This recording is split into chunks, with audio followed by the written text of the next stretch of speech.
国际上紧来看美国科罗拉多州当地一个小船庄，在地有一个以前的炭坑，已经开放互人观光几十年啊。当时却传出讲内底流浪过种，10个游客有一个死亡，4个受伤。目前是已经把人拢救出来啊，详细原因搁来调查。I have good news, and here's the good news. 45 minutes ago, we were able to get the last person out of the 1,000-foot level of the mine. They all came up very safely, 4 at a time, so we could get them through the surface. They're all in good spirits. 发生代志炭坑位伫科罗拉多州泰勒郡的克里普尔斯，1891年又叫做莫里凯斯林的女士发现这个产金仔的炭坑，并且得到开采权。炭坑继续营运到1961年停工，所来60多年就当地当作旅游的景点。There's a tour that goes on at the 1,000-foot level where they show them how mining was done.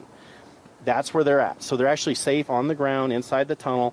当年乌金仔人甲后来游客拢是以升降梯对地面直直坐落去入去炭坑，这意外就是升降梯不明原因来故障，造成10个游客内底有1个人死亡，4个人轻伤。